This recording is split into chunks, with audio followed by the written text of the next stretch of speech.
Incident जो है ना, वो सप्लाई भी कर सकते हैं, जो रीसेलर भी वो भी बायर के ऊपर कर सकते हैं क्या? हाँ हाँ, इंसिडेंट जो है वो बायर के ऊपर सेलर कर सकता है, सेलर के ऊपर बायर कर सकता है। एंड ओईएम जो होते हैं, जो मैन्युफैक्चरर होते हैं, जो ब्रांड के ओनर होते हैं, वो अपने रीसेलर के ऊपर भी कर सकते हैं। अच्छा अच्छा अच्छा। वो थोड़ा प्रोसेस थोड़ा एक बार दिखा दीजिएगा, कैसे करते हैं, या बायर भी कैसे आते करते हैं, उसका नोटिफिकेशन कैसे आएगा? हाँ हाँ, जब हम इंसिडेंट की क्लास करेंगे ना उस टाइम बता देंगे आपको। बाकी ठीक नॉर्मली जैसा ठीक। हमने कल आपको बताया था कि जब आप अपनी सेलर आईडी लॉगिन करते हैं, हाँ हाँ। सेलर आईडी हम लॉगिन कर देते हैं पहले। आज अगर आप लोगों ने जैम चलाया हो तो देखा होगा पूरे दिन साइट आज सही से चल नहीं रही है आज भी। हाँ हाँ हाँ। कोई आज भी कैटेगरी भी नहीं दिखा रहा, वहाँ पे दिखा रहा मेंटेनेंस के लिए कुछ ऑप्शन दे हाँ रहा है हाँ हाँ, नोटिफिकेशन। आज भी बहुत ज़्यादा दिक्कत है, कल से ज़्यादा दिक्कत आज है साइट में।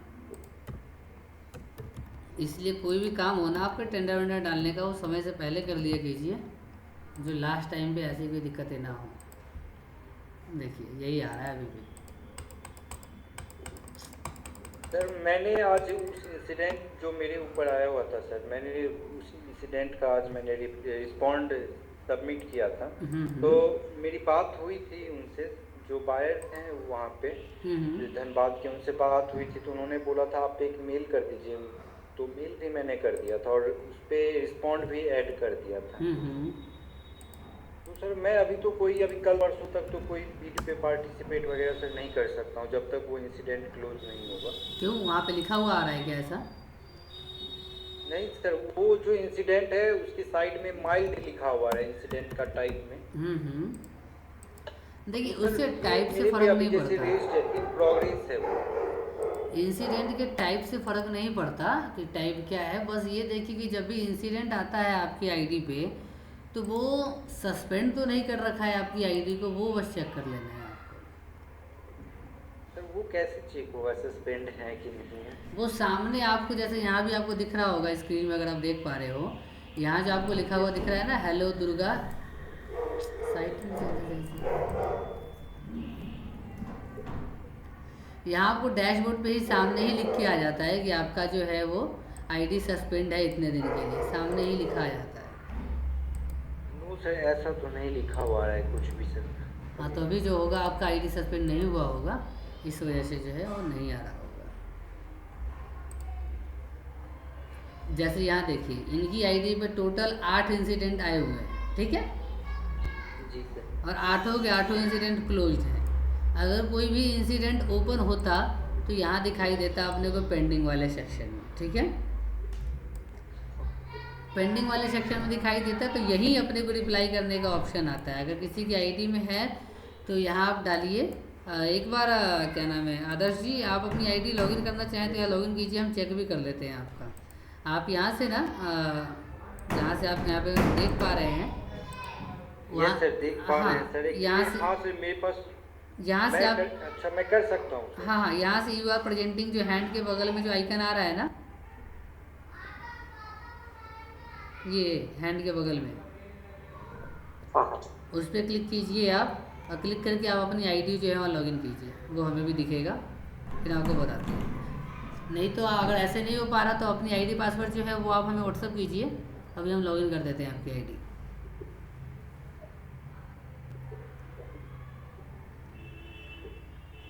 आवाज़ आ रही है आदर्श जी?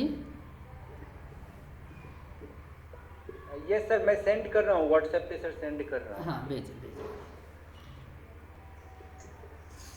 इंसिडेंट कोई बड़ी चीज़ नहीं है, बस ये ध्यान रखिएगा कि इंसिडेंट में जो है ना, ज़्यादा टाइम तक उसको लंबा मत खींचिए। बाहर से बात कीजिए, फ़ोन पे बात करना है, फ़ोन पे, मेल पे, या वहीं चैट बॉक्स खुला होता है, चैट बॉक्स पे बात कीजिए और उस इंसिडेंट को क्लोज करवा लीजिए। बाकी वैसे कोई दिक्कत नहीं आती। हाँ, यही अगर आप ज़्यादा टाइम तक क्लोज नहीं करवाते हो तब जाके दिक्कतें आ जाती हैं। सर मैंने व्हाट्सएप पे सर भेज दिया। हाँ हाँ, वो आ जाएगा।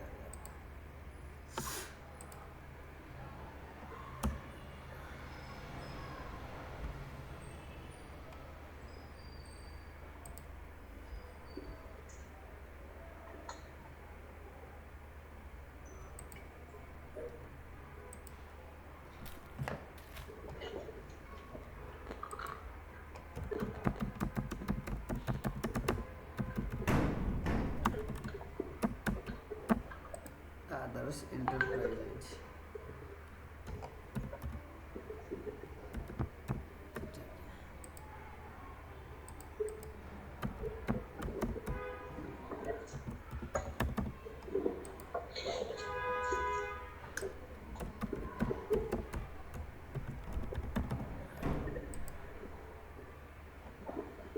अब दिखाई दे रहा है सबको स्क्रीन? हाँ दिखाई दे रही है। अब यहाँ देखिए इनकी आईडी हमने अभी लॉगिन की है। ये किन के नाम से है? पिताजी के नाम से है क्या ये? यस सर, मेरे फादर की नेम से है। Yes sir. यहाँ देखिए इंसिडेंट पे हमने क्लिक करा, ऑल एक ही इंसिडेंट आ रखा है आपके ऊपर, ये इन प्रोग्रेस में है। ठीक है, यहाँ जो दिख रहा होगा आपको ये इंसिडेंट प्रोग्रेस में है। Yes sir. तो आपको इसी इंसिडेंट पे क्लिक करना है। लिखा क्या हुआ है कि delay in delivery as per contract, plain copy paper का कैटेगरी था, इसमें आपने जो है डिले किया है इसको सप्लाई करने में, इस वजह से आपके ऊपर जो है ये इंसिडेंट आया हुआ है। ठीक है, जी सर। अब इसको हम ओपन करते हैं क्लिक करके। तो यहाँ बायर की सारी डिटेल आ जाती है कि बायर जो है कहाँ का है। यहाँ का बायर है न्यू दिल्ली का।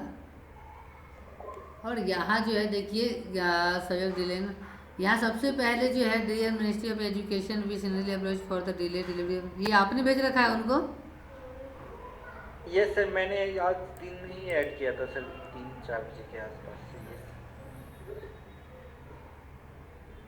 कितना डिले हुआ था ये? सर, ये कॉन्ट्रैक्ट का डेट था 7 डेज था सर, वो तो 7 डेज तक नहीं कर पाए थे सर डिलीवर।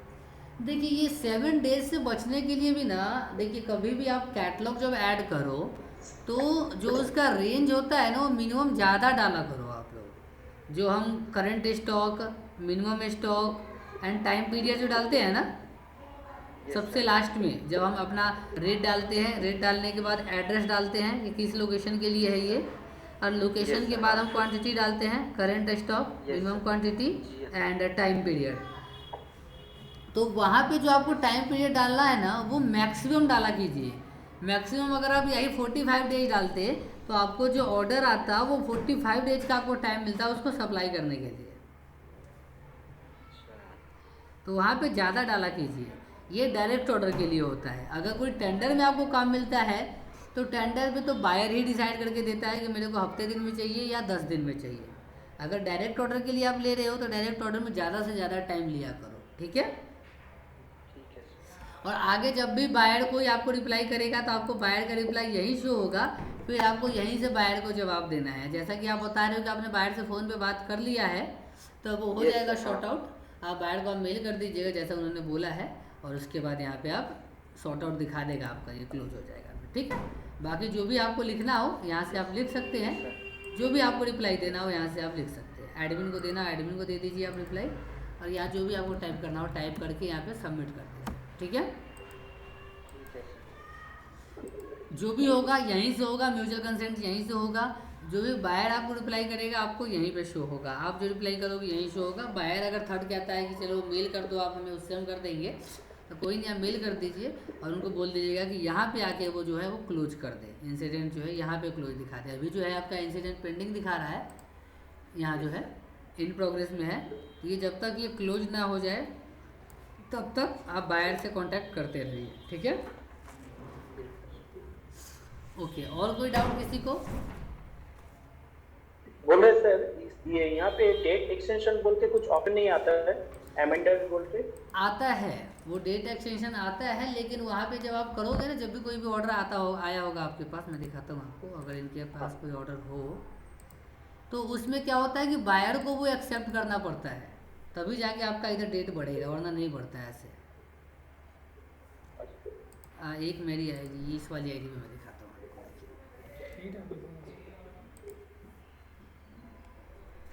यही रिक्वेस्ट अमेंडमेंट करके जो है ना, ये वाला दिख रहा है आपको?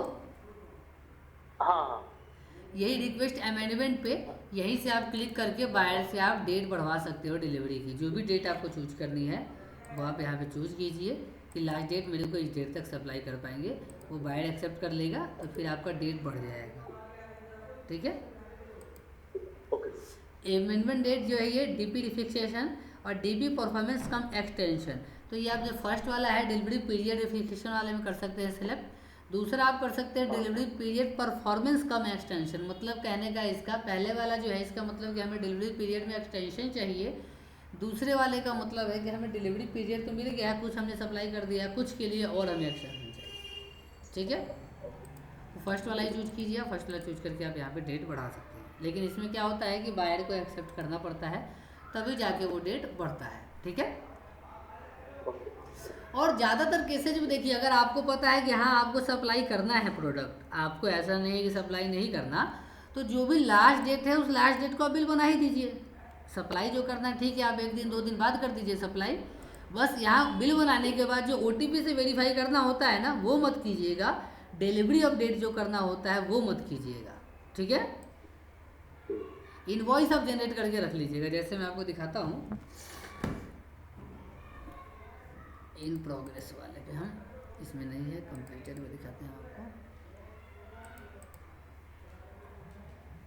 यहाँ जब शिपमेंट वाइज में जाते हैं तो यहाँ ऑप्शन आता है अपने को डिलीवरी पीरियड, वो डिलीवरी अपडेट करने का ऑप्शन आता है, तो वो नहीं कीजिएगा।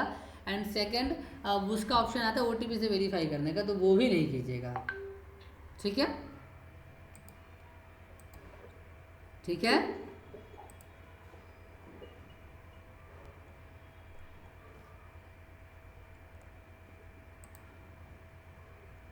और कोई डाउट?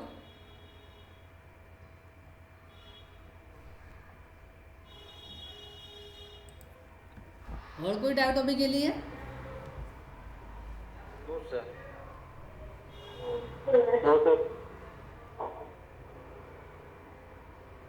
ठीक है, आगे बढ़ते हैं।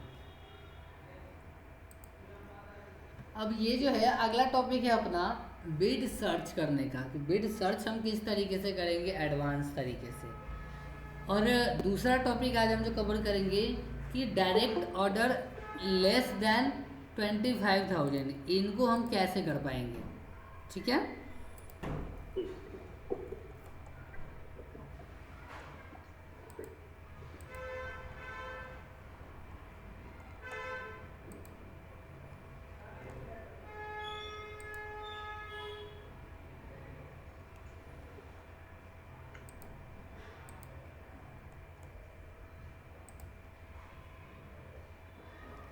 अभी हमें शुभम जी ने ज्वाइन किया है। शुभम जी आवाज़ आ रही है आपको?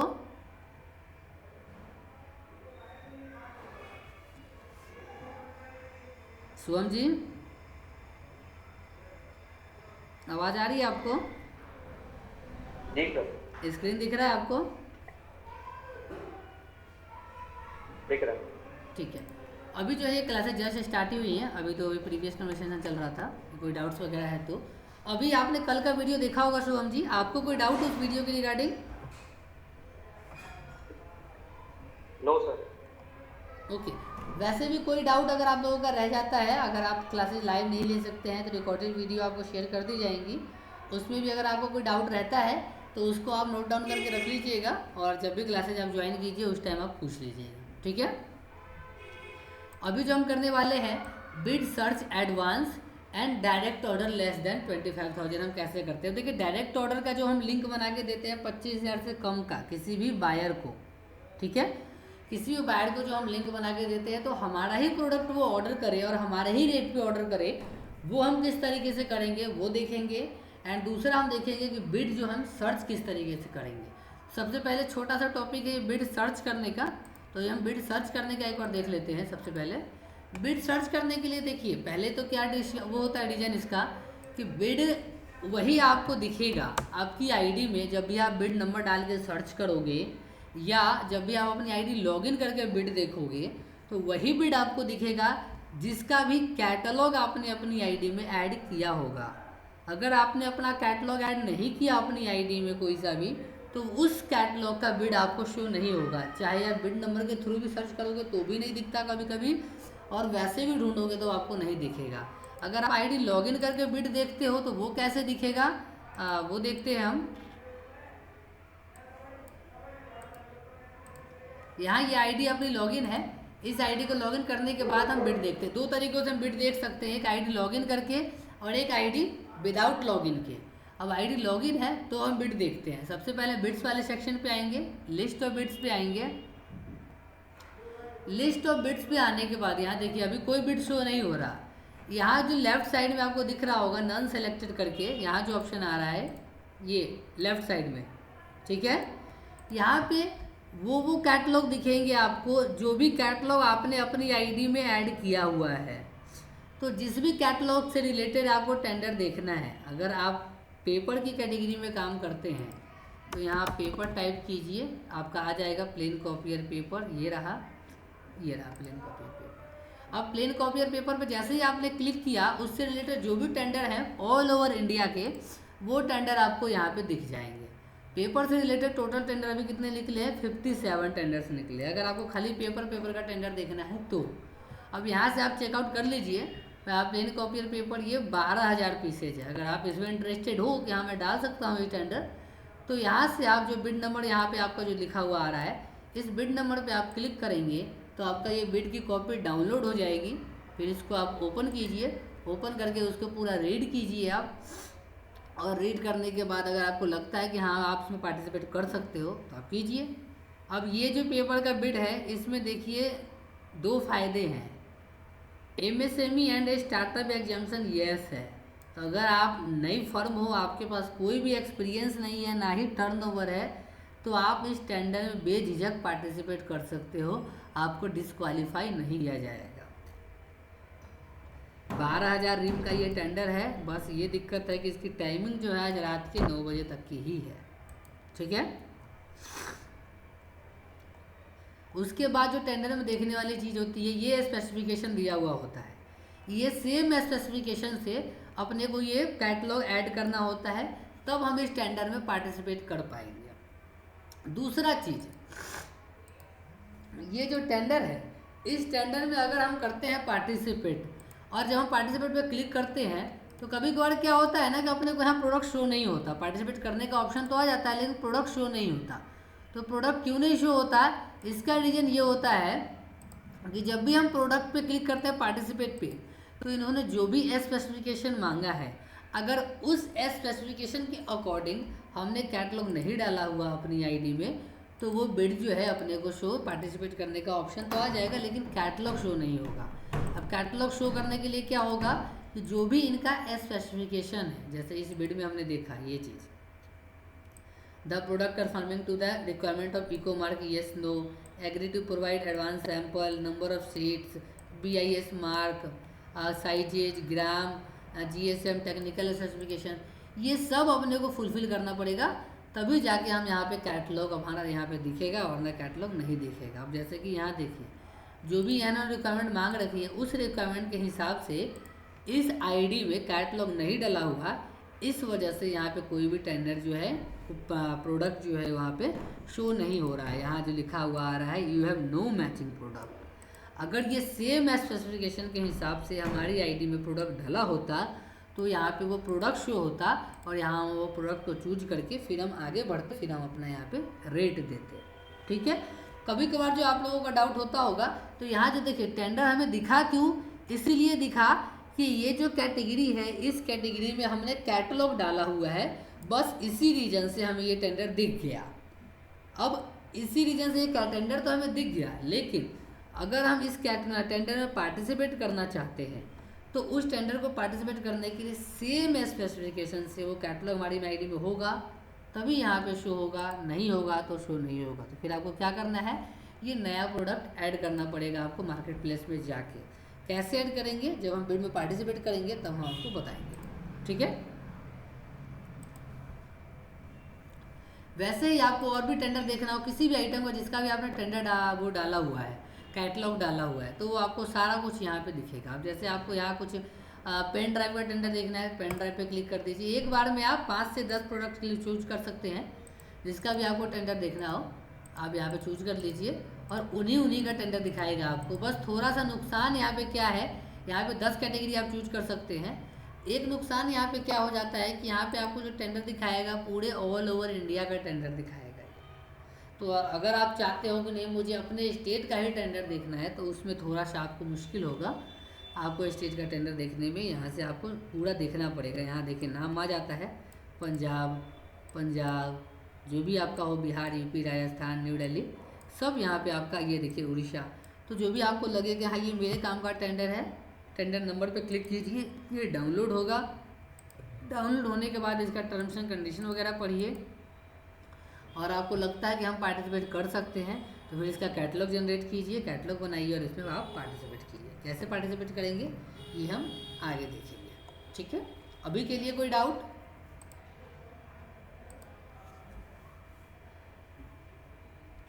अभी के लिए कोई डाउट?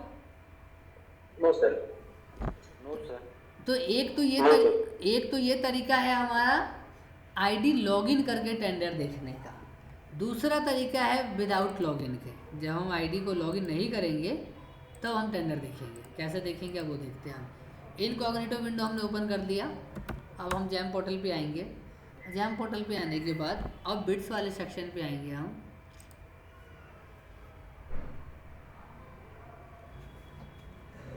आप लोगों ने आज काम किया है जैम पोर्टल पे कि नहीं किया है आज?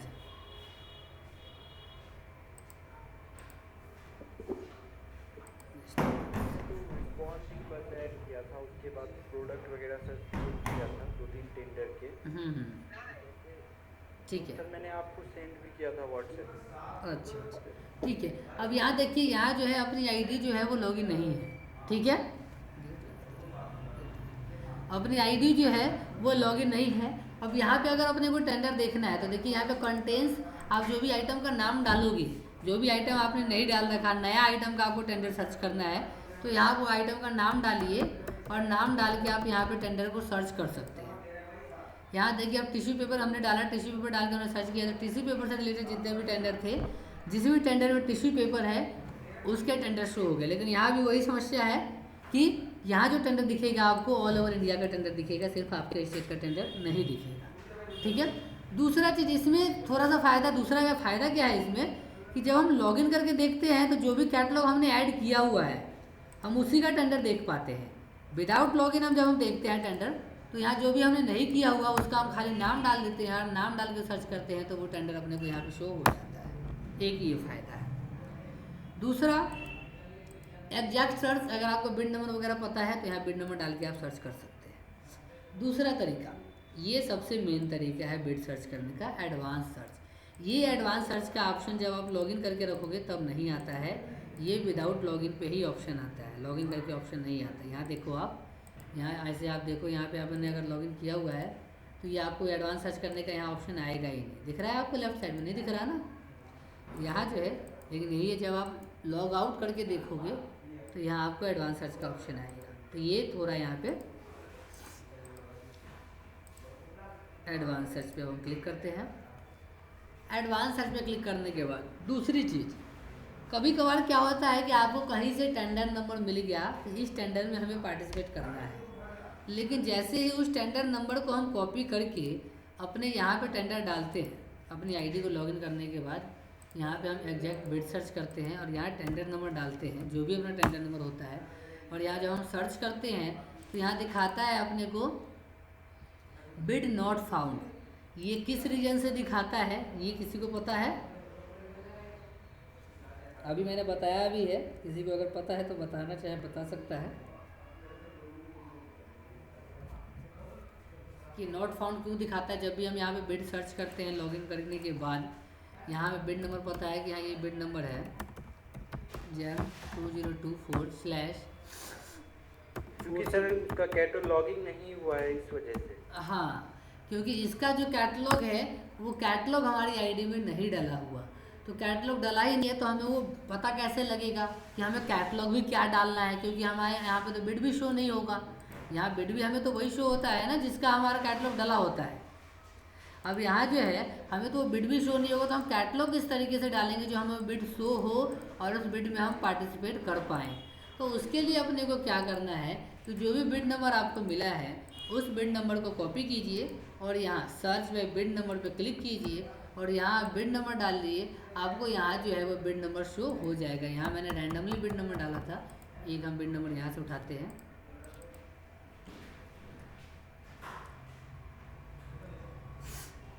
ये बिड नंबर है। ये बिड नंबर हम यहाँ से कॉपी करते हैं। बिड नंबर कॉपी करने के बाद पहले हम लॉगिन वाले में देखते हैं करके, अगर इनका कैटलॉग ऐड होगा तो इनको दिख जाएगा, नहीं ऐड होगा तो नहीं दिखेगा। इनका कैटलॉग ऐड दिख गया, पार्टिसिपेट पे क्लिक करते हैं। इसको हमेशा नो नो और यस करना है। ये पूछ रहा है कि आपका जो स्टेट है, आपकी जो फर्म है, ये वहाँ कंट्री के बॉर्डर पे तो सिचुएटेड नहीं है, इसके लिए पूछता है ये। तो इसको हमेशा नो नो और यस करना है और सेव करना है, ठीक है।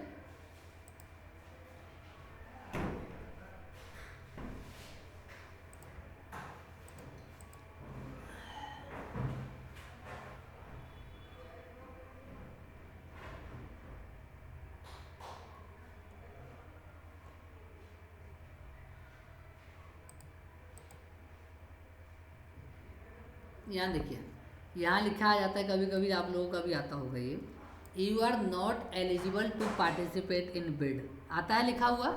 ये अभी ज़्यादातर आता है लिखा हुआ, पहले नहीं आता था, अब ज़्यादा आता है लिखा हुआ। ये जो है 2 रीजन से आता है।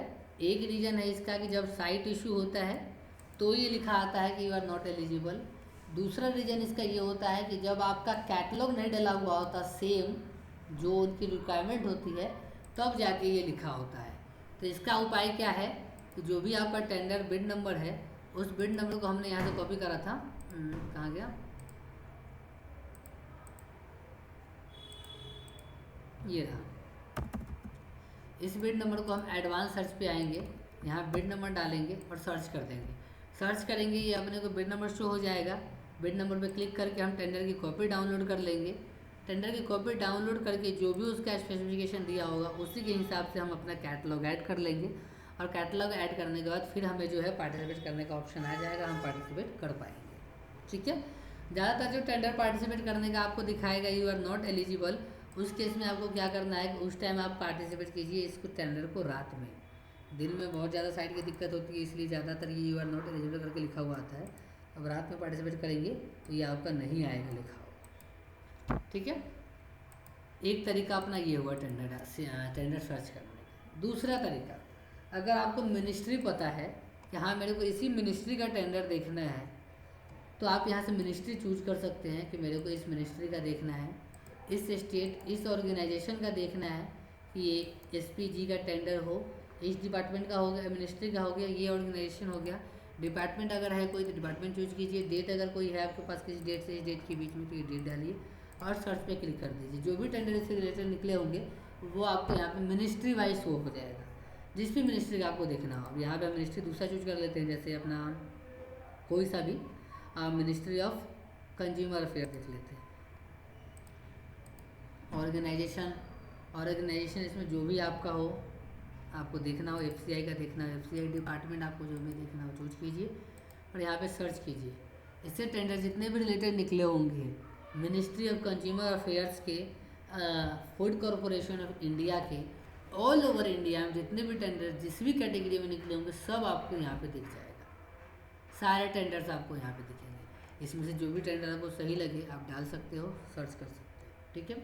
अगला आता है सबसे मेन जो आप लोगों के लिए है, सर्च बाय कंसाइनी लोकेशन। ये कंसाइनी लोकेशन बेटर रहता है कि कंसाइनी लोकेशन से आपको जो भी टेंडर देखना होगा ना वो आप इजीली यहाँ देख सकते हो। आप अगर दिल्ली से हो तो आप यहाँ दिल्ली डालो, कंसाइनी सिटी। आप लोकल टेंडर देखना चाहते हो, south west Delhi, west Delhi, central Delhi, तो आप यहाँ पे दिल्ली डालो और सर्च कर दो। अब इससे रिलेटेड जितने भी टेंडर होंगे दिल्ली के और सेंट्रल दिल्ली में, तो सारे टेंडर आपको यहाँ पे दिख जाएंगे। जो भी आपको लगे कि हाँ ये आपके काम का टेंडर है, उस टेंडर पे क्लिक कीजिए, उसको डाउनलोड कीजिए, उसको पढ़िए, और पढ़ने के बाद आपको लगता है कि आप टेंडर में पार्टिसिपेट कर सकते हैं तो उस टेंडर में जो है आप पार्टिसिपेट कीजिए। यहाँ ही है। वैसे ये आपको सर्च कर करके देखना पड़ेगा। अब 17 पेज है, 17 पेज देखने में आपको 10 मिनट लगेंगे। 10 मिनट में आप डेली 10 से 15 मिनट का टाइम देके आप इजीली यहाँ से टेंडर देख सकते हो, जो भी टेंडर आपको देखना है। जैसे अब स्टेशनरी में कौन काम करता है? अशोक जी आप करते हैं ना स्टेशनरी में दिल्ली में? हाँ सर, जी सर। और मैं भी करता हूँ सहरसा के अंदर। आप सहरसा में करते हैं, ठीक है। तो सहरसा के लिए भी आपको देखना हो तो आप बिहार चूज करके सहरसा डिस्ट्रिक्ट चूज कीजिए, जो भी डिस्ट्रिक्ट का देखना हो वो चूज करके आप देख सकते हैं। जैसे अशोक जी, आपके काम का ये टेंडर है, देखिए 26 तारीख का ये टेंडर है। 54,356 पीस है, ministry of commerce and industry का। इसको हम डाउनलोड करके देखते हैं क्या है इस टेंडर में। शुभम जी, आप भी शायद दिल्ली से ही बात कर रहे हैं ना?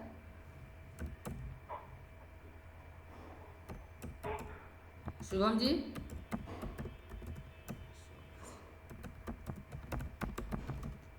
शुभम जी,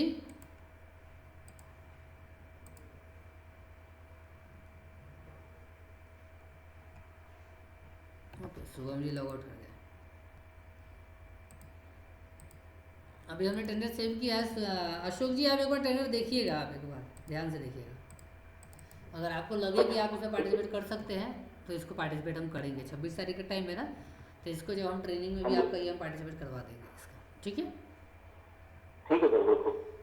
सबसे पहले तो देखिए, हम चलिए टेंडर के डॉक्यूमेंट में पढ़ने का आज थोड़ा सा देख लेते हैं। अभी शॉर्ट में देखेंगे, डिटेल में इसका जब हम टेंडर में पार्टिसिपेट करेंगे तब देखेंगे। अभी हम शॉर्ट में देखते हैं थोड़ा सा। यहाँ टेंडर का नंबर आता है, यहाँ टेंडर की एंड डेट आती है। इससे पहले आपको टेंडर में पार्टिसिपेट कर लेना है। यहाँ दिखा रहा है आपको 26/4/2024 शाम के 6 बजे तक। शाम के 6 बजे से पहले आपको इस टेंडर में पार्टिसिपेट कर लेना है। दूसरा है bid opening date. Bid opening date में कुछ लोगों का, कुछ सेलर्स का कन्फ्यूजन ये होता है कि 6 बजे का लास्ट डेट है, 6:30 बजे का खुलने का टाइम है, तो 6:30 बजे ये टेंडर खुल जाएगा। तो ये ऐसा नहीं होता है। ये 1% भी चांस नहीं है कि टेंडर 6:30 बजे ही खुलेगा।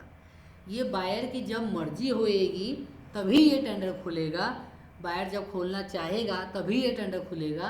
अगर बायर नहीं चाहेगा तो ये टेंडर 26 तारीख क्या, 26 अप्रैल क्या, 26 मई को भी नहीं खुलेगा, या 26 जून तक भी नहीं खुलेगा। जब बायर की मर्जी होगी ये टेंडर तभी खुलेगा।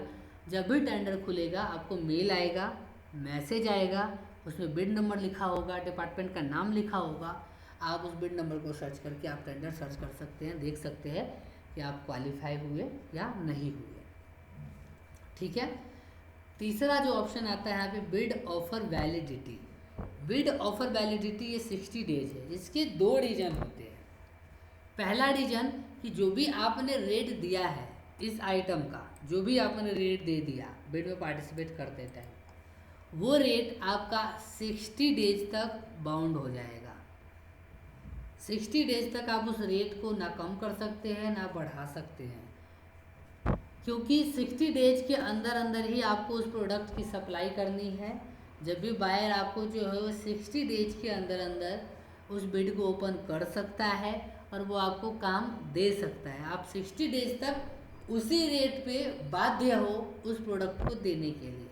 अगर बायर जो है 60 डेज के बाद, मतलब कि 26 अप्रैल का टेंडर है ना ये, तो 26 मई 26 जून के बाद ये टेंडर को ओपन करता है या 26 जून के बाद आपको ये टेंडर अवॉर्ड करता है, तो आप सेम रेट में माल देने के लिए बाध्य नहीं हो। बायर आपसे रिक्वेस्ट करेगा कि हम इस बिड की ऑफर वैलिडिटी बढ़ाना चाहते हैं, आप उसको एक्सेप्ट करिएगा, तभी वो आपको अवॉर्ड कर पाएगा। अगर आप एक्सेप्ट नहीं करिएगा तो वो आपको अवॉर्ड नहीं कर पाएगा। सीधा मतलब कि आप जो भी आप रेट डालोगे यहाँ पे इस टेंडर में, वो रेट आपका 60 दिन के लिए बंध जाएगा। 60 दिन तक आपको उसी रेट में आपको सप्लाई करना पड़ेगा, या बायर को भी 60 दिन तक उस बिड को ओपन करना पड़ेगा। 2 रीजन होते हैं इसके। पहला रीजन कि आपका रेट बन जाता है 60 दिन के लिए।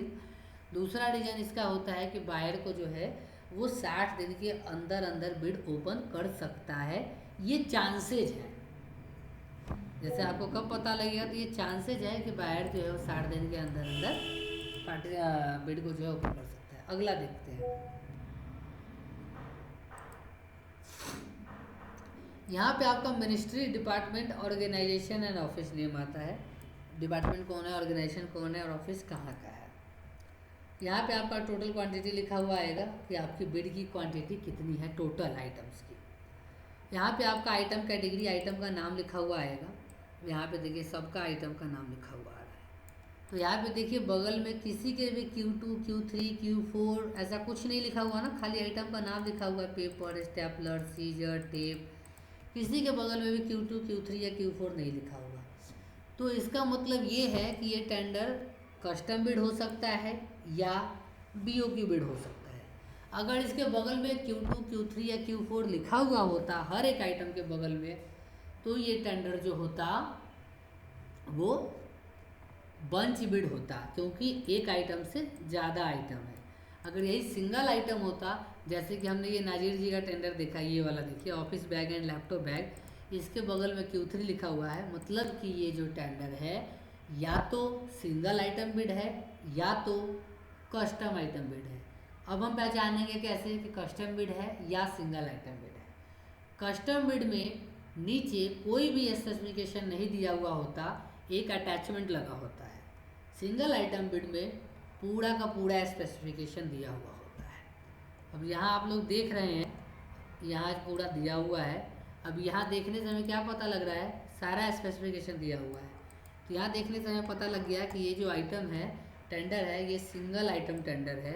तो इसमें हमें कैटलॉग बनाना पड़ेगा, कैटलॉग बना के फिर अपने को पार्टिसिपेट करना पड़ेगा। यही अगर स्पेसिफिकेशन नहीं दिया हुआ होता तो ये क्या होता, कस्टम बिड होता। कस्टम बिड में अपने को ये कैटलॉग उसमें भी बनाना होता है। कैटलॉग अपने को नहीं बनाना होता ओनली BOQ बिड में, जो कि ये बिड है। एक टेंडर होता है bunch bid.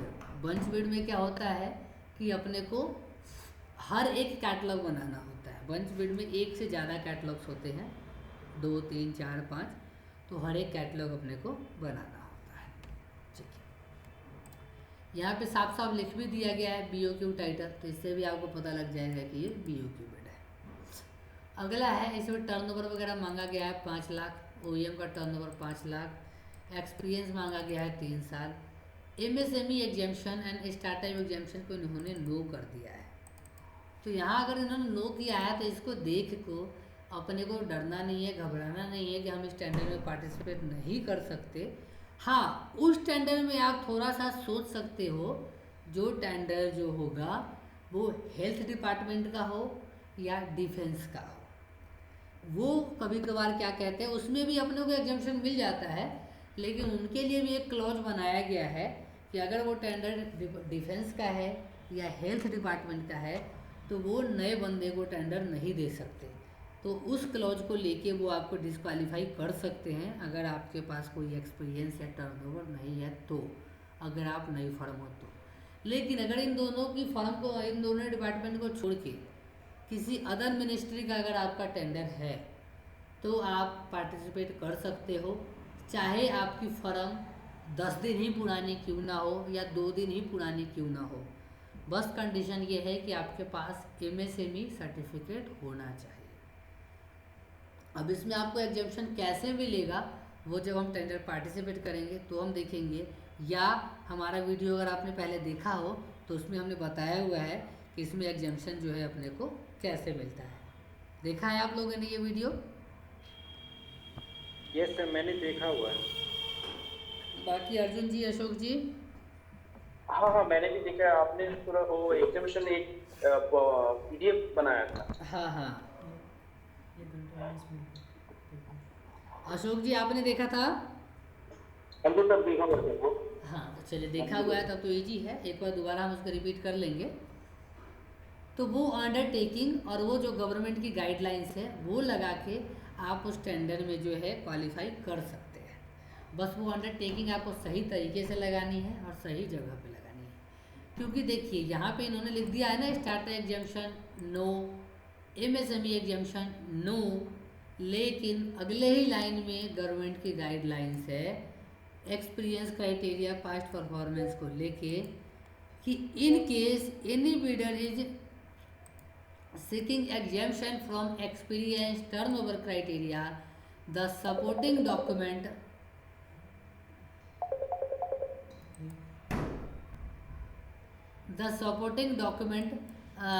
to provide his eligibility for exemption be uploaded for evaluation by the buyer।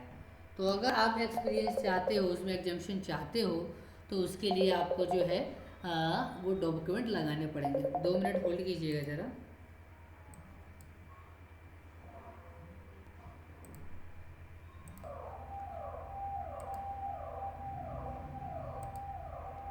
दिखाई दे रहा है सबको स्क्रीन? यस ठीक है। ये सर। हाँ, अभी कहाँ थे हम? टेंडर देख रहे थे। हाँ,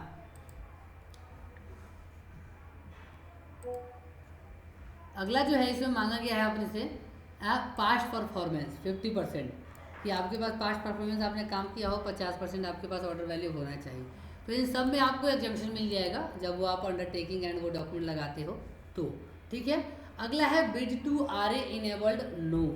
ये आपको ध्यान देना है हर एक टेंडर में कि bid to R A yes तो नहीं है, क्योंकि अगर ये यस होता है ना तो इसका मतलब ये होता है कि जब भी आप टेंडर में रेट डालोगे और जब भी वो टेंडर खुलेगा तो जितने भी टेंडर पार्टिसिपेंट ने में उसमें पार्टिसिपेट किया होगा तो सबके पास नोटिफिकेशन जाएगा कि ये L1 आइटम आया है, ये L1 वैल्यू आया है, अगर आप इससे कम में दे सकते हो तो आप बोली लगाइए। नीलामी लगती है इसकी, आर ए मतलब रिवर्स ऑप्शन नीलामी होती है उसकी। अब मान लीजिए कि 3 पार्टिसिपेंट आए थे, एक ने दिया 5 लाख, दूसरे ने दिया 5.5, तीसरे ने दिया 6.25 लाख। अब जब 5 लाख का ऑर्डर आ गया, उन्होंने रेट डाल दिया पहले सेलर ने, तो बाकी के दोनों सेलर के पास वो नोटिफिकेशन जाएगी कि L1 आया 5 लाख। अब आप 5 लाख से भी कम में देना चाहते हो तो आप दे सकते हो। बाकी दूसरे सेलर्स अब और रेट कम करेंगे, 4.80 कर देंगे, 4.70, 4.50, 4, 3.5। बहुत ज़्यादा रेट वो ख़राब हो जाता है अगर ये bid to R A yes होता है तो, क्योंकि लास्ट में बात आ जाती है कि अब मुझे काम लेना है, रेट तो मुझे पता लग गया कि इस रेट पे मिल रहा है। अब जितना रेट नीचे आप लोग नॉमिनल से नॉमिनल मार्जिन पे जो बंदा काम करना चाहता है वहाँ तक वो नीचे तक रेट आ जाता है। तो ये ध्यान दीजिएगा कि जो भी रिवर्स ऑप्शन में जाएगा उसको आपको लास्ट में बोली लगानी पड़ेगी। ठीक है, दूसरा आता है type of bid. Type of bid जो है ये 2 पैकेट बिड है। 2 पैकेट बिड में कि यहाँ पे आपका रेट अलग जाएगा और डॉक्यूमेंट अलग जाएंगे।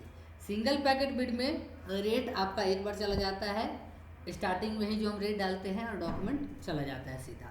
इस वाले में आपका रेट अलग जाएगा और डॉक्यूमेंट अलग जाएगा, दोनों अलग अलग जाएंगे। दूसरी चीज़, ये टेंडर 2 भाग में खुलेगा, पहले टेक्निकली खुलेगा फिर फाइनेंशियली खुलेगा। सिंगल पैकेट बिड में क्या होता है, दोनों चीज़ें इकट्ठी ही खुल जाती है। ठीक है, अगला है ये primary product category. Primary product category में पेपर, ये मतलब बायर के ऊपर डिपेंड करता है कि जितना भी इन्होंने टेंडर निकाला है इनमें से किसी एक प्रोडक्ट को प्राइमरी बना सकते हैं, तो इन्होंने पेपर को प्राइमरी बना दिया है और कुछ नहीं है। दूसरा है ये time allow for technical clarification 2 days. Time allow for technical clarification कहने का मतलब ये हुआ कि जब भी आप टेंडर में पार्टिसिपेट करते हो और बायर ने कुछ डॉक्यूमेंट मांगे हैं, मान लेते हैं 10 डॉक्यूमेंट मांगे हैं बायर ने, अब आपके पास उस टाइम 10 में से 8 ही डॉक्यूमेंट अवेलेबल हैं, फिर भी आपने पार्टिसिपेट कर लिया, तो आपने पार्टिसिपेट तो कर लिया लेकिन 2 डॉक्यूमेंट आपके पास कम है, तो उसके लिए बायर जो है आपको 2 दिन का टाइम देगा, वो क्लैरिफिकेशन भेजेगा। 2 दिन के अंदर अंदर आपको वो डॉक्यूमेंट जमा कराने हैं, अपलोड करने हैं।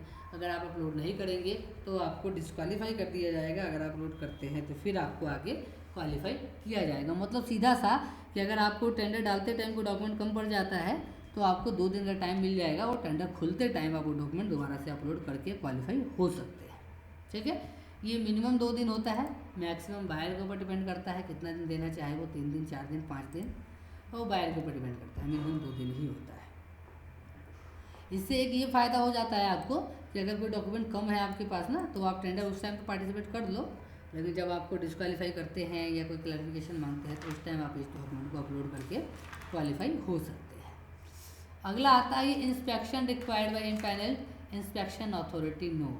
ये ऐसा ही होता है, ये कभी होता नहीं है, ये कभी कभार होता भी है, तो ये डिफेंस वगैरह में होता है ये कि इंस्पेक्शन करने उनकी अथॉरिटी से कोई पर्सन आता है और वो आपकी एजेंसी को इंस्पेक्शन करता है कि आपकी एजेंसी कहाँ है, कैसे है, आपके पास स्टॉक कितना पड़ा है, किस तरीके से आप स्टॉक रख रहे हो, ये चीज़। लेकिन ये इतना सा भी चांस नहीं है कि कभी होता है, बहुत न के बराबर है।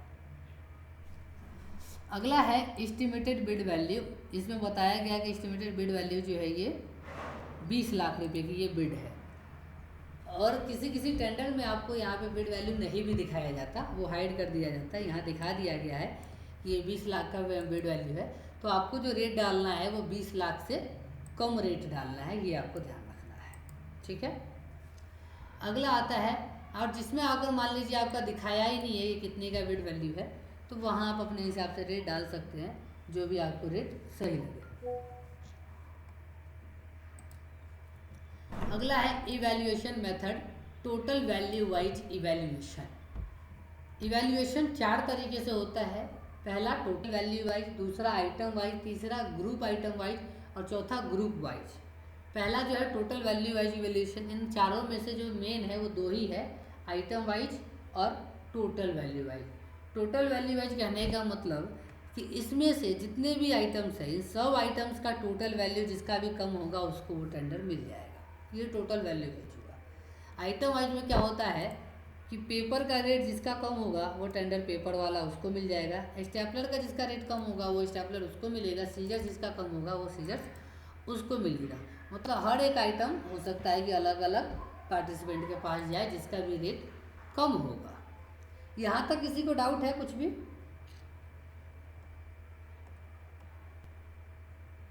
No sir. और किसी को कोई भी डाउट? No sir.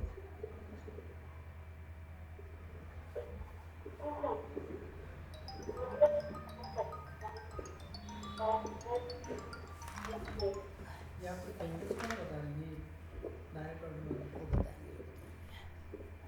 अगला जो है इसमें फाइनेंशियल डॉक्यूमेंट रिक्वायर्ड। यस, इसका मतलब है कि इसमें आपको अलग से रेट शीट जो है वो अपलोड करनी है।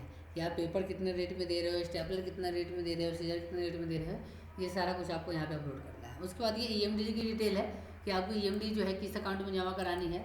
तो अगर आपके पास एमएसएमई है तो आपको ईएमडी में एग्जम्पशन मिल जाएगा, वो जमा करने की ज़रूरत नहीं है आपको। उसके बाद है ये ईपीवीजी। ईपीवीजी ईएमडी जो है वो टेंडर डालते टाइम जमा कराना होता है। ईपीवीजी जो है ये टेंडर मिल जाने के बाद जमा कराना होता है। तो ईएमडी में आप एमएसएमई से एग्जम्पशन ले सकते हो, ईपीवीजी आपको जब टेंडर मिल जाएगा तब आपको जमा कराना पड़ेगा। ठीक है, जितना भी इनका परसेंटेज होगा, 3% है 3%, 4% है 4%, जितना भी परसेंट होगा उनका वो आपको जमा कराना पड़ेगा एज ए सिक्योरिटी डिपॉजिट। क्या होता है हाँ जी सर, ईएमडी क्या होता है? ये ईएमडी डिटेल मतलब? ईएमडी मतलब अर्नेस्ट मनी डिपॉजिट। आप टेंडर में पार्टिसिपेट कर रहे हो तो उसके लिए आपसे वो सिक्योरिटी डिपॉजिट लेते हैं कि आप जो रेट वेट डालोगे, आपको जो काम वाम मिल गया अगर, तो आप काम करोगे। ऐसा नहीं कि आप गोली दे रहे हो, आप ऐसे ही टेंडर डाल दे रहे हो। क्योंकि टेंडर पास करने के लिए, टेंडर पब्लिश करने के लिए बायर के पास ना, बायर को बहुत सारे प्रोसेस से गुजरना पड़ता है। अगर कोई गलत बंदा टेंडर डाल देगा और बाद में वो मना कर देगा कि हम तो टेंडर नहीं ले रहे भैया, हम तो सप्लाई नहीं करेंगे, तो फिर वो बायर का नुकसान हो जाता है। इसलिए बायर ईएमडी मांगता है किसी किसी टेंडर में। बस ये सिक्योरिटी डिपॉजिट होता है अगर आप टेक्निकली क्वालिफाई हो जाते हो, और दूसरा अगर आपका रेट नहीं खुलता है तो आपको वो वापस मिल जाएगा। अगर आपका रेट खुल जाता है, आप L1 आ जाते हो, तो फिर ये आपका ईएमडी जमा ही रह जाता है, फिर आपको ईपीवीजी देने की ज़रूरत नहीं पड़ती। और अगर आपका टेंडर नहीं खुला तो आपको ये ईएमडी जो है ये वापस मिल जाता है। जिस प्रोसेस से आपने पेमेंट किया होगा वहीं पे फिर वो वापस आ जाता है। इसके लिए आप मेल डाल सकते हो बायर को, या लेटर डाल सकते हो, या ये ऑटोमेटिक वापस आ जाता है। लेकिन अगर आप एमएसएमई रजिस्टर्ड हो तो आपको ये नहीं जमा कराना, ये एग्जम्पशन मिल जाता है आपको ईएमडी में। ठीक है, ईपीवीजी जो है ये परफॉर्मेंस बैंक गारंटी है। ये आपको तब जमा कराना है जब आपको काम मिल जाएगा। ठीक है, यहाँ पे भी वही लिखा हुआ है कि अगर कोई एग्जम्पशन चाहता है ईएमडी में तो सपोर्टिंग डॉक्यूमेंट लगा सकता है।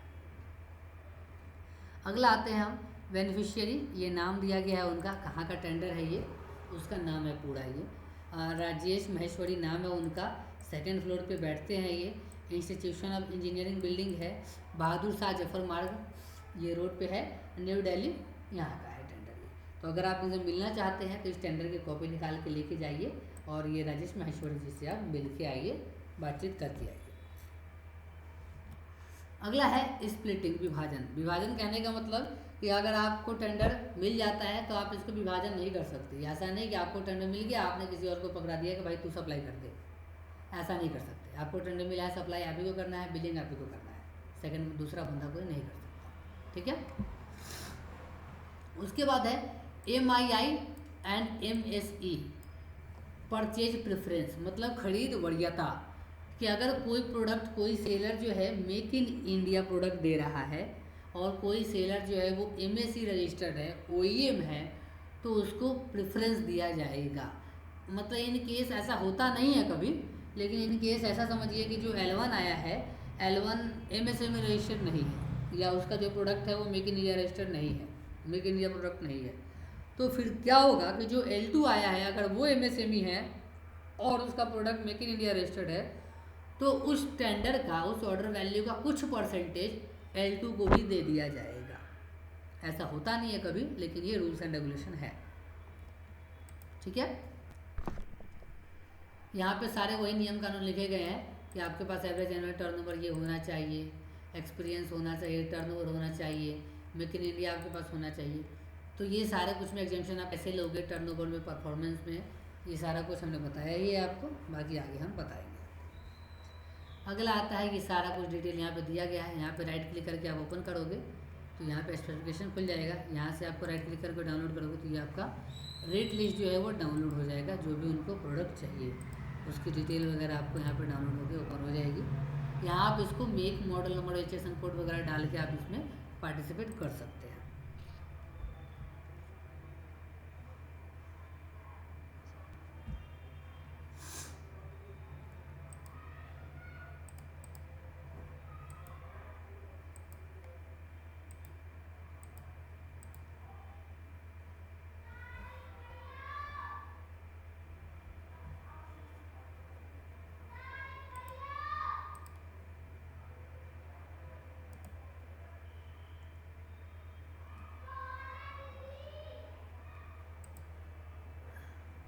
ये देखिए, ये 18 पेज का इनका डॉक्यूमेंट है। तो ये सारा आप पढ़ सकते हैं क्या रिक्वायरमेंट है इनकी। Copier paper A4 75 GSM JK brand का चाहिए इनको 200 पैकेट। स्टेपलर स्मॉल कंगारू का चाहिए इनको, साइज ये है 25 piece. Stapler pin 10 number Kangaro का चाहिए। ये सारा स्पेसिफिकेशन दिया हुआ है, तो इसके हिसाब से आपको जो है वो रेट डालना है।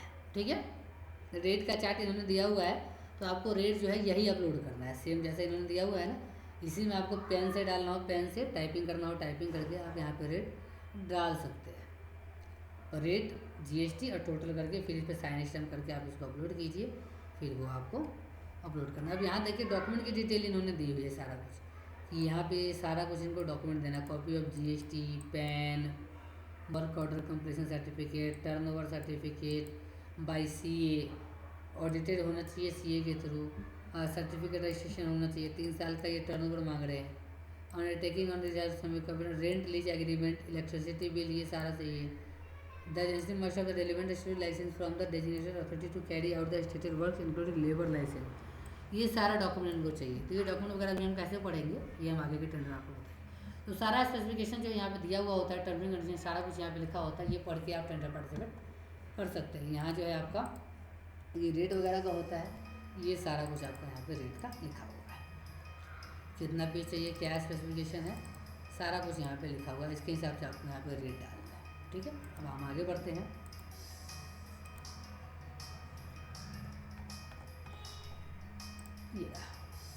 ये सब में वही दिया गया है सर, हर एक लिंक को आपको डाउनलोड नहीं करना, इसमें एक ही लिंक से डाउनलोड करना है आपको, सब में सेम ही होता है। तो एक ही लिंक से आपको डाउनलोड करना है। सबसे नीचे आ जाना है। सबसे नीचे आने के बाद यहाँ देखिए कंसाइनी का नाम आता है, पूरा एड्रेस वगैरह आता है। इनसे आप जान से आप मिलना चाहो मिल सकते हो। यहाँ पे भी आप डाउनलोड करोगे तो सेम चीज़ डाउनलोड होगा, जो यहाँ पे डाउनलोड हुआ है ना, वो यहाँ पे वही सेम चीज़ होता है। और बाकी कुछ टर्म्स एंड कंडीशन जो है वो यहाँ पे लिखी होती है। ठीक है, अगर जैसे अब यहाँ पे PDF में था, जो अभी अटैचमेंट है ये सारा PDF में है। अब यहाँ देखिए ये इन्होंने वर्ड की फाइल अपलोड करी हुई है। वर्ड की फाइल हम चेकआउट कर लेते हैं।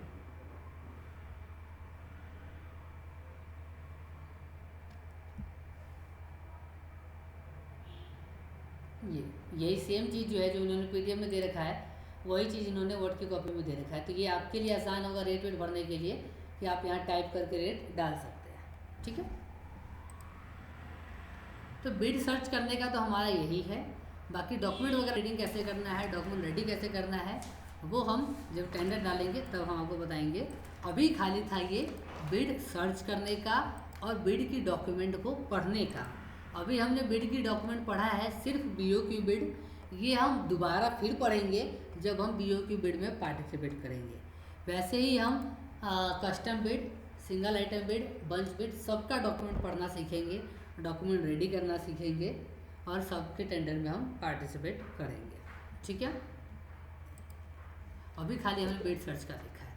अब सेकंड ऑप्शन टॉपिक जो था अपना, अभी फर्स्ट टॉपिक, इस टॉपिक में कोई डाउट कुछ भी पूछना हो अभी याद हो वो आप पूछ लीजिए। सर ये EMD अमाउंट जो है सर वो बीट पार्टिसिपेट करने से पहले ही मुझे फिर जमा करवानी होगी। हाँ, लेकिन अगर आप MSME रजिस्टर्ड हो तो वो आपको जमा नहीं कराना, वो आप MSME से एग्जाम्पशन ले सकते हो उसमें। और कुछ? सर जैसे EMD में हम एग्जाम्पशन ले सकते हैं, ये EPBG में भी ले सकते हैं क्या? नहीं, उसमें नहीं मिलेगा आपको, वो आपको सिक्योरिटी डिपॉजिट देना पड़ेगा। EMD में मिल जाएगा, EPBG में नहीं मिलेगा। EPBG क्योंकि आपको तभी देना होता है जब आपको काम मिल जाता है। अब वो आप जब तक काम कंप्लीट नहीं करते हैं, जब तक आपकी पेमेंट नहीं हो जाती, तब तक वो EPBG जो है आपका उनके यहाँ जमा रहता है। जब आप काम कंप्लीट कर देते हैं, आपकी पेमेंट हो जाती है, फिर आप उनको एक लेटर लिख के देते हैं कि हमारा जो EPBG है उसको रिलीज़ किया जाए, फिर वो रिलीज़ करते हैं। एक चीज़ आप लोग ध्यान रखिएगा कि कभी भी अगर आपसे EPBG मांगा जाए तो वो आप लोग बैंक गारंटी के तौर पे मत दीजिएगा। वो बोलते तो हैं कि बैंक गारंटी के तौर पे दे दीजिए बैंक से बनवा के, या DD दे दीजिए, तो इन दोनों में ना आपके नुकसान है। DD बनवाओगे उसमें चार्जेस कटेंगे, कुछ मिलेगा भी नहीं आपको। EPBG परफॉर्मेंस बैंक गारंटी बनवाओगे उसमें भी आपके बैंक चार्जेस कटेंगे, कुछ नहीं मिलेगा। आप लोग रिक्वेस्ट कीजिएगा बायर से कि FD दे देते हैं सर हम आपको, उसके बदले आप FD जमा करा लीजिए। FD आप जमा कराओगे तो जितने टाइम वो रखेंगे, 3 महीना, 4 महीना, 6 महीना, उसका आपको इंटरेस्ट भी मिल जाएगा। तो वो आपका जो पेमेंट है, पैसा है, वो रुकेगा नहीं, उस पर भी कुछ ना कुछ इंटरेस्ट आपको मिल जाएगा। आप अगर रिक्वेस्ट करते हो उनसे तो वो एग्री हो जाएंगे, फिर आप उनको FD बना के दे दीजिए। और कुछ? सर टर्न ओवर क्राइटेरिया के लिए सर एग्जाम्पशन मिल सकती है MSME के अंदर? हाँ, MSME के अंदर experience, past performance and turnover, इन तीनों में आपको एग्जाम्पशन मिल सकता है।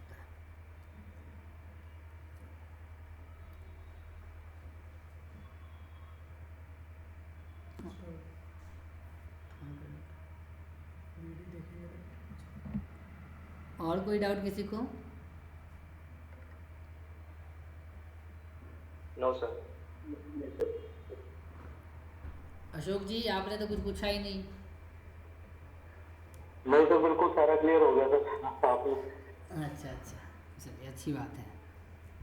अब हम सेकंड टॉपिक की तरफ आगे बढ़े, या सेकंड टॉपिक हम कल करें अगर ओवर हो गया हो तो? हाँ यस सर। आप लोग जैसा कहें, अभी आधा घंटा है टाइम अपने पास, अगर कहते हैं तो फिर क्या है ना, अभी अगर कहेंगे तो अभी चालू कर देंगे हम लोग, नहीं तो फिर कल करेंगे सेकंड टॉपिक, क्योंकि वो मोस्ट इंपॉर्टेंट टॉपिक है। आप लोगों को ज़्यादातर उसी में दिक्कत आता होगा, लिंक वगैरह शेयर करने में। लिंक हम कैसे शेयर करें जो हमारा कोई ऑर्डर आए वो किसी और को ऑर्डर ना जाए, जैसा आप लोग बताएं। आप ही कीजिए सर। क्या कह रहे हैं? आप ही कीजिए सर। ओके, अभी हम हैं। बाकी अगर आपका कोई डाउट रह जाता है इसके रिगार्डिंग ना, अभी जो डायरेक्ट ऑर्डर है उसके रिगार्डिंग, तो इसके लिए आप हमसे कल भी पूछ लीजिएगा, कल भी हम आपको इसके रिगार्डिंग बता देंगे। ठीक है, देखिए सबसे पहले तो आप लोग बताइए मुझे कि आप लोगों के पास बायर आईडी है अपने अपने स्टेट्स की? किसी बायर ने दे रखा है आपको अपनी अपनी बायर आईडी? नो सर, मेरे पास तो नहीं है। अर्जुन जी, अशोक जी? नो सर, मेरे पास भी नहीं है। मेरे पास है। अशोक जी आपके पास है? हाँ जी सर।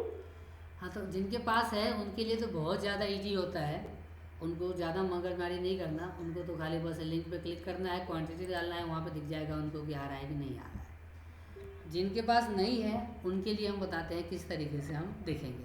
अभी हम दोनों तरीके से बताते हैं कि किस तरीके से हम देखेंगे। ठीक है,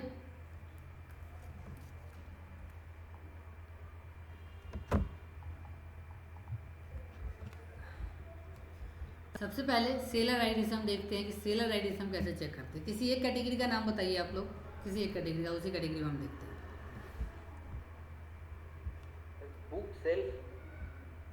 book shelf. Yes sir. Book shelf तो फर्नीचर आइटम है। पेपर ही ले लो ना।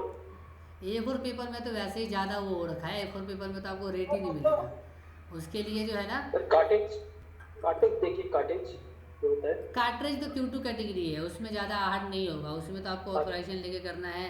तो आप जो जिससे भी ऑथोराइजेशन ले रहे हो ना, आप उसको बोल सकते हो कि इस वाले रेट हमारा नहीं आ रहा, कि दूसरा कैटलॉग डाल दो, तो दूसरा कैटलॉग डाल देगा आपके लिए। चलिए हम एक अभी A4 पेपर पे भी देखते हैं और दूसरा हम बुक सेल्फ पे भी देखते हैं। सबसे पहले हम देखते हैं बुक सेल्फ पे। बुक सेल्फ का एक हम रेट अभी सोच लेते हैं मन में कि हमें जो है 2 पीस देना है बायर को। रेट जो देना है अपने को बायर को, ये देना है 7500 रुपया। लोकेशन आदर्श जी आपने पूछा था ना, ये तो बिहार के लिए हम डाल देते हैं कि yes location, sir, Saharsa Bihar. Location Bihar के लिए। तो हमारे पास ये 3 चीज़ें होनी चाहिए। आइटम का नाम तो सबको पता ही होगा कि ये आइटम हमें देना है।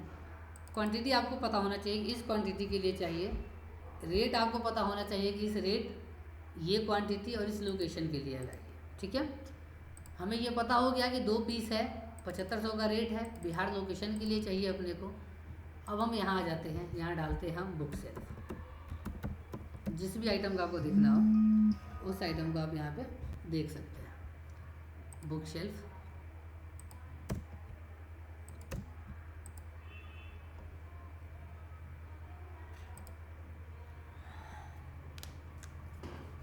जिसका भी कैटेगरी आपको नहीं मिलता है ना, तो उस कैटेगरी के रिगार्डिंग आप क्या कर सकते हो कि सीधा आपको नाम सर्च करके ना सीधा ऐसे इंटर मार देना, जिससे जो भी उससे रिलेटेड होगा ना वो सारा आपको खुल जाएगा। जैसे अभी हम देख रहे थे, अभी इसमें दिखाते हैं हम आपको। इसको ऑल कैटेगरी कीजिए। मान लीजिए सेल्फ हम देख रहे हैं, आप सेल्फ हमें नहीं मिल रहा है, कौन सी सेल्फ, सीधा सेल्फ लिखिए और इंटर मारिए, नीचे कुछ नहीं चूज करना, सीधा सेल्फ लिखिए और इंटर कर दीजिए। तो इससे सेल्फ से रिलेटेड जितने भी टेंडर कैटेगरीज होंगी वो शायद आपको शो कर जाएगा। इसमें से जो भी लगे कि ये आपके काम का कैटेगरी है तो उस कैटेगरी को आप चेकआउट कर सकते हैं। ठीक है, अभी हम बुक्स केस पे आते हैं। अब यहाँ हमें पता है कि 2 पीस है, 7500 का रेट है, बिहार के लिए है। ठीक है, अब यहाँ अगर हमें डायरेक्ट ऑर्डर के लिए चाहिए तो डायरेक्ट ऑर्डर में ज़्यादातर बायर क्या कहते हैं, उनको फ़ोटो वोटो से फ़र्क नहीं पड़ता, वो सीधा कहते हैं कि भैया आप हमें लिंक दे दो बस ये रेट में। ऐसा ही होता है आदर्श जी? हाँ, यस सर, यस सर। वो ऐसा तो नहीं कहते कि हमें यही फ़ोटो चाहिए, यही आइटम चाहिए, वो तो नो बस सर, वो बस लिंक मांगते हैं। हाँ, कि बस ये रेट होना चाहिए, वो रेट दे दो आप। तो अभी हम आपको दोनों तरीक़ों से बताते हैं कि जब वो रेट मांगते हैं तो रेट पे हम कैसे देंगे, और वो स्पेसिफिकेशन मांगते हैं तब हम कैसे देंगे। तो अभी हम पहले देखते हैं खाली रेट के लिए। 2 पीस के लिए चाहिए, 1 पीस का रेट है 7500 रुपया। अभी हम यहाँ आके देखते हैं तो यहाँ सबसे पहले देखिए, यहाँ 200 200 200 ही रेट आ रहा है ना, तो आपको 200 वाले को छोड़ दीजिए। जो भी रेट आपका 7500 से ज़्यादा हो, चाहे वो 7600 7700 या 7500 एक ही क्यों ना हो, उसको आप राइट क्लिक करके न्यू टाइम में ओपन कर लीजिए। जैसे कि ये 20000 है, इसको राइट क्लिक करके न्यू टाइम में हमने ओपन कर लिया। दूसरा और देखते हैं, ओपन भी हम किसको करेंगे, जो रीसेलर होगा। यहाँ देखिए, जो भी रीसेलर होगा, जो OEM होगा हम उसको ओपन नहीं करेंगे, क्योंकि OEM को ओपन करने का कोई फ़ायदा है ही नहीं हमें। ठीक है, जो रीसेलर होगा उसी को ओपन करेंगे। रीसेलर को हमने ओपन किया। अब यहाँ देखिए 7500 से ज़्यादा तो कोई है ही नहीं। तीसरे पेज पे आते हैं,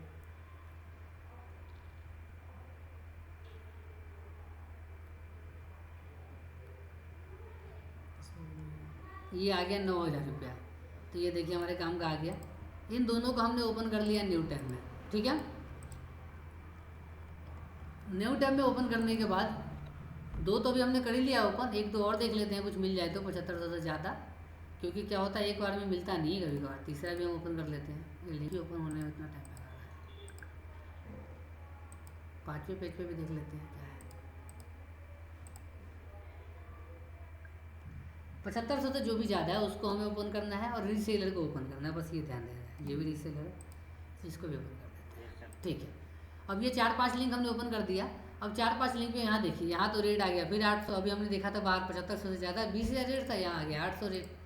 इस वाले को चलिए ओपन होने दीजिए सबको, पहले इसका देखते हैं। अब यहाँ जो है सेलर डिटेल्स, ये चेक कर लीजिए कि आपको ये नॉट वेरीफाइड होना चाहिए, चाहे वो अनब्रांडेड प्रोडक्ट हो चाहे वो ब्रांडेड प्रोडक्ट हो। यहाँ देखिए ये संगम स्टील फर्नीचर ब्रांडेड है, लेकिन ये नॉट वेरीफाइड है, तो आप इसको रीसेल कर सकते हैं। अगर यही ब्रांडेड होता और वेरीफाइड होता तो आप इसको रीसेल नहीं कर सकते। ठीक है, तो अपने को इसको सेल दिस आइटम करना है ना, सॉरी, सेल दिस आइटम अभी नहीं करना, अभी अपने को इसका 2 मिनट, साइट हैंग हो गया। यहाँ सेलर डिटेल्स जो है, यहाँ पे आके हम व्यू ऑल सेलर्स पे क्लिक करेंगे। यहाँ पे व्यू ऑल सेलर पे क्लिक करने के बाद ना, ये जितने भी सेलर इस प्रोडक्ट को रीसेल कर रहे होंगे, किस रेट पे, कितनी क्वांटिटी के लिए, किस लोकेशन के लिए कर रहे हैं, वो अपने को दिख जाएगा। तो हमने यहाँ देखा व्यू ऑल सेलर, तो हमने क्लिक किया। अब अपने को कहाँ के लिए देखना है? बिहार के लिए।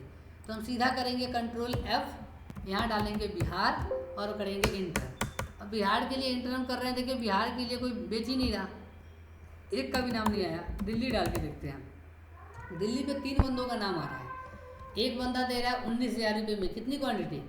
1 पीस से लेके 777 पीस तक अगर कोई भी ऑर्डर होगा तो वो 19,000 रुपये में देगा, दिल्ली में, फरीदाबाद, हरियाणा, गुड़गांव, इन सब जगहों पे। ठीक है। दूसरा बंदा कह रहा है कि 1 पीस से लेके 50,000 पीस तक ऑर्डर होगा तो मैं 17,000 में दे दूंगा। तो ये ऑर्डर अब किसको जाएगा? एक बंदा ये है 1 पीस से लेके 1 ही पीस दे रहा है 20,000 में, तो ये 20,000 वाला जो ऑर्डर है, इसको ये कभी नहीं जाएगा। ये ऑर्डर क्यों नहीं जाएगा? क्योंकि ये दिल्ली में बेच रहा है 1 ही पीस 20,000 के लिए।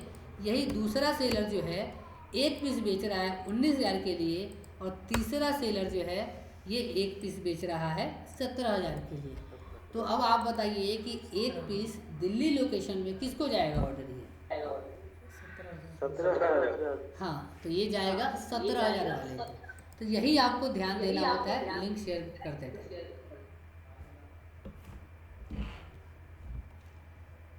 एक तो ये हमने दिल्ली लोकेशन से देख लिया, वैसे जो भी आपका लोकेशन हो उसके लोकेशन के हिसाब से आप देख सकते हैं। अब 2 बारी हम चेक करेंगे, एक दिल्ली लोकेशन से चेक करेंगे, दूसरा हम ऑल इंडिया से चेक करेंगे। ये कुछ सेलर जो होते हैं ऑल इंडिया में भी देते हैं। तो यहाँ एक आ रहा है ऑल इंडिया में, ये दे रहा है 20,000 रुपये में। तो अगर इस बुक केस को हमें 7500 रुपये में बिहार के लिए देना है तो इसको हम रीसेल कर सकते हैं, और इसका लिंक जो है हम बायर को शेयर कर सकते हैं। लिंक कैसे शेयर करेंगे बायर को? हम इसको कंट्रोल C करेंगे, बायर को शेयर कर देंगे ये लिंक।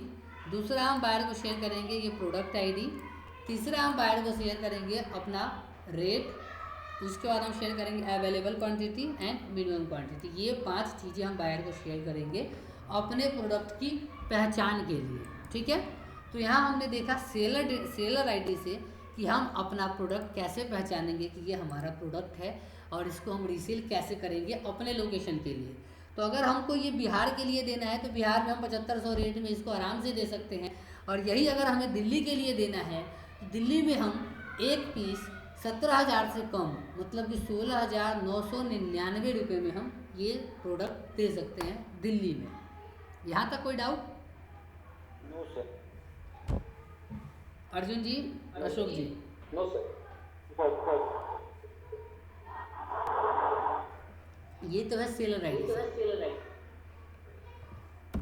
अब इसको हम सेल दिस आइटम कैसे करेंगे? यहाँ क्लिक करेंगे हम सेल दिस आइटम पे।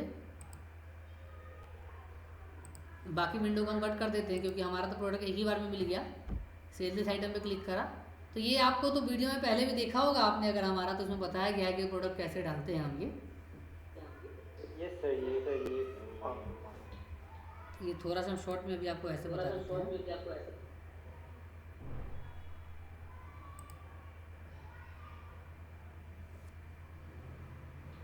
यहाँ ऑथोराइजेशन नंबर हमारे पास नहीं है, इन्हें करेंगे। ऑथोराइजेशन एजेंसी नहीं है, इन्हें करेंगे। ऑथोराइजेशन डेट आज से पहले का कोई सा भी डेट डाल देंगे, आज से पहले का होना चाहिए। ऑथोराइजेशन वैलिडिटी फ्रॉम, आज से पहले का कोई सा भी डेट। ऑथोराइजेशन टू, आज के बाद का कोई सा भी डेट, जो आपकी मर्जी हो वो डाल सकते हो, इसका कोई क्राइटेरिया नहीं है। कंट्री ऑफ ओरिजिन हमेशा इंडिया चूज करना है, हमेशा इंडिया चूज करना है। मेक इन इंडिया आप चाहो तो येस कर सकते हो, चाहो तो आप नो कर सकते हो, जैसी आपकी मर्जी।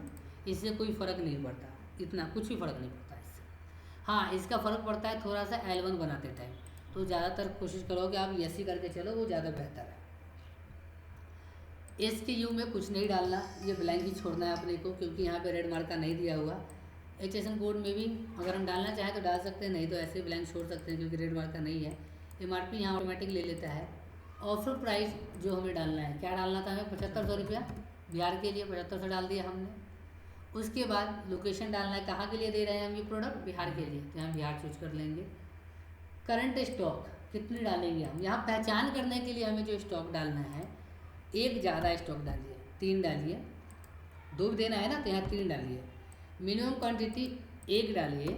और जो मैं आदर्श जी आपको कह रहा था कि आपको 7 दिन का टाइम मिला था ना सप्लाई के Yes, लिए, sir.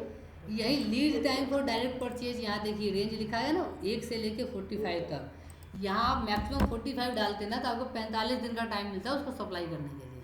अगर यहीं आप 2 दिन डाल देते हो तो आपको 2 दिन के अंदर ही सप्लाई करना है, 2 दिन के अंदर ही बिल जनरेट करना है, ठीक है।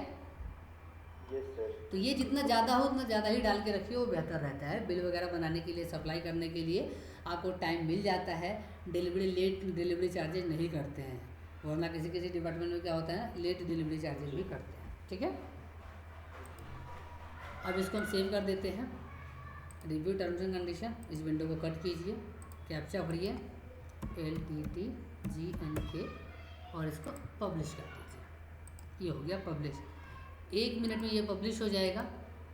5 से 10 मिनट बाद ये बायर को भी शो हो जाएगा। आपको अपने को बायर को क्या क्या शेयर करना है, जैसे मैंने बताया आपको, एक ये लिंक पहला, दूसरा प्रोडक्ट आईडी, तीसरा 7500 रेट जो हमने डाला वो, चौथा अवेलेबल क्वांटिटी जो हमने डाला है 3 पीस, चौथा मिनिमम क्वांटिटी जो हमने डाला है 1 पीस। इससे क्या होगा कि बायर को जब हम ये लिंक शेयर करेंगे या बायर जब अपना क्वांटिटी डालेगा यहाँ पे, तो ये बायर सारी चीज़ें मैच कर लेगा कि अवेलेबल क्वांटिटी है जितना हमने बताया उतना ही है, मिनिमम क्वांटिटी हमने जितना बताया है उतना ही है। तब जाके बायर जब ऑर्डर करेगा तो वो ऑर्डर आप ही को आएगा, अगर ये सारा कुछ मैच होता है तो। अगर 1 पैसा भी रेट कम हो जाता है या क्वांटिटी भी थोड़ा ऊपर नीचे आपको दिखता है कि नहीं मैंने तो अवेलेबल क्वांटिटी 3 डाला था, यहाँ 5 आ गया है, तो समझिए कि वो प्रोडक्ट आपका नहीं है, ठीक है। फिर अगर वो ऑर्डर होता है तो वो ऑर्डर किसी और को जाएगा, वो आपको नहीं जाएगा। एक तरीका तो ये हुआ। दूसरा तरीका, ये तरीका किस लिए था कि बायर को फ़र्क नहीं पड़ता कि कौन सा प्रोडक्ट है, बस उसको रेट वाला लिंक चाहिए बस। दूसरा बायर कहता है कि नहीं मेरे को ये स्पेसिफिकेशन वाला ही चाहिए, सबसे पहले आपको वो स्पेसिफिकेशन चूज करना पड़ेगा कि वारंटी पीरियड अगर बायर कहता है कि मेरे को 3 साल का चाहिए तो 3 साल चूज कीजिए आप यहाँ पे सबसे पहले। उसके बाद नंबर ऑफ लॉगआउट हो गया। उसके बाद बायर आपसे कहता है कि नहीं नंबर ऑफ सेल्फ्स इतने होने चाहिए, तो आप नंबर ऑफ सेल्फ्स जो है उतने ही डालिए। फिर जाके जो प्रोडक्ट बच जाता है लास्ट में 20 पीस 50 पीस जो भी प्रोडक्ट बचता है, उस प्रोडक्ट को फिर आपको जाके उसमें से सबको जो भी आपके रेट से ज़्यादा होगा उसको आपको ओपन करना है, और ओपन करने के बाद फिर उसको आपको रीसेल करना है। यहाँ तक कोई डाउट? स्पेसिफिकेशन के अकॉर्डिंग उस आइटम को सर्च करना है। हाँ, अगर बायर कहता है कि नहीं मेरे को वही स्पेसिफिकेशन चाहिए, तो आपको सबसे पहले स्पेसिफिकेशन के अकॉर्डिंग बायर प्रोडक्ट सर्च करना पड़ेगा। जैसे कि मान लेते हैं हम, ये कहता है बायर की नंबर ऑफ़ सेल्फ्स मुझे चाहिए 2 पीस, तो हमने 2 डाला। बायर कहता है कि मुझे वारंटी चाहिए, जितना भी बायर बोलता है 3 साल की, तो हम यहाँ 3 साल चूज कर देते हैं।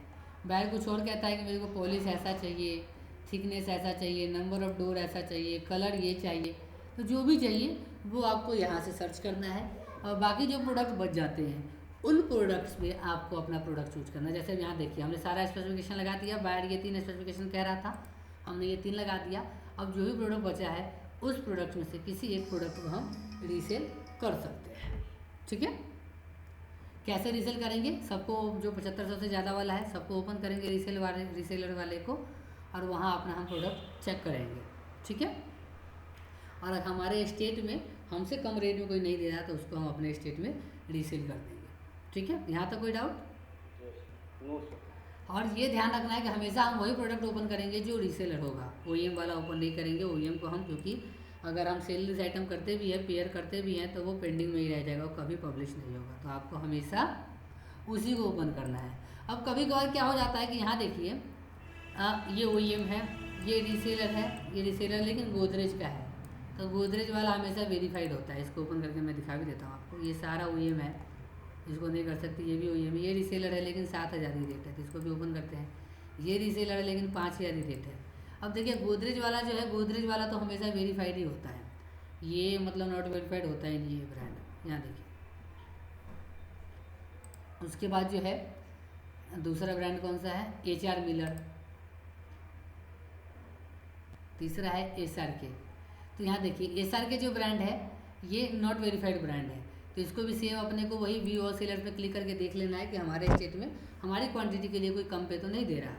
देखिए जैसे यहाँ दिल्ली में दे रहा है कोई 14,000 में, 15,000, ऑल इंडिया में दे रहा है कोई 5,000 रुपया में। यहाँ देखिए 2 पीस के लिए 5,000 रुपया ऑल इंडिया में।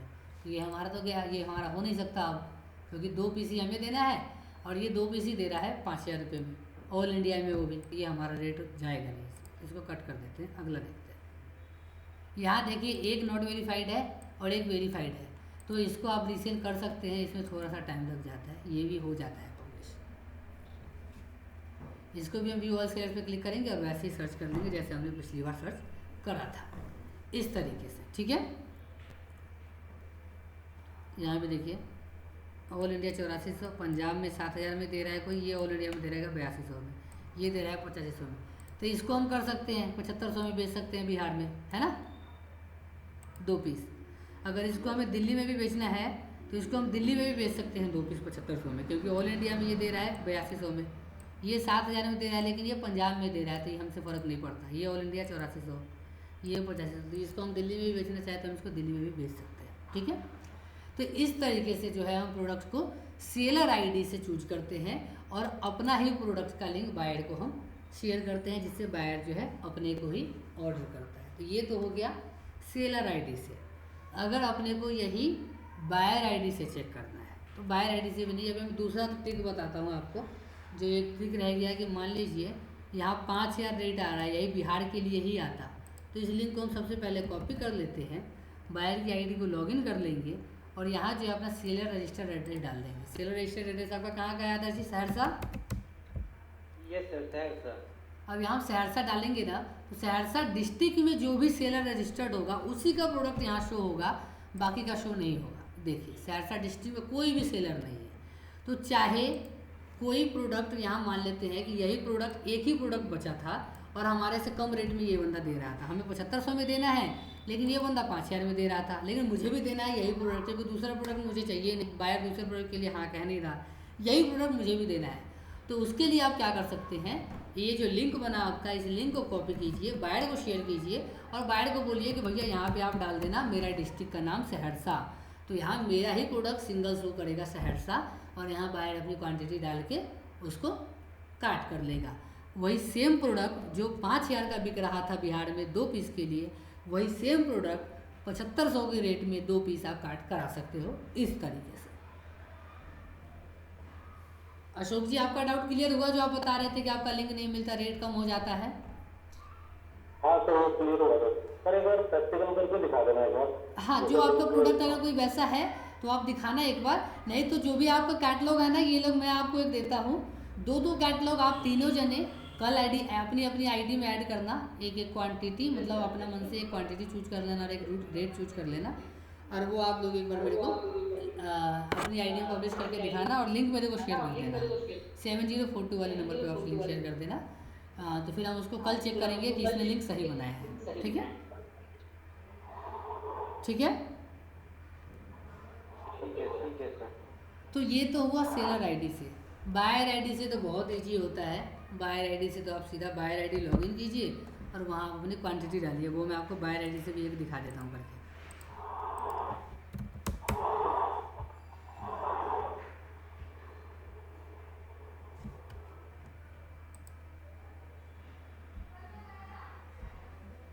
जिनके पास बायर आईडी है उनको ज़्यादा माथापच्ची नहीं करना होता, उनके लिए बहुत ईजी है।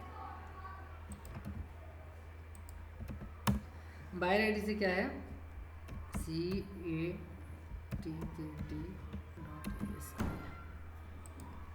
वैसे आप लोगों के पास अगर बायर आईडी नहीं है ना, कभी चेक कराना हो तो 7042 वाले नंबर पे आप व्हाट्सअप कर दीजिएगा। हमारे पास ऑल ओवर इंडिया के 150 बायर आईडी है, हम आपको चेक करके बता देंगे फ्री ऑफ कॉस्ट। ठीक है,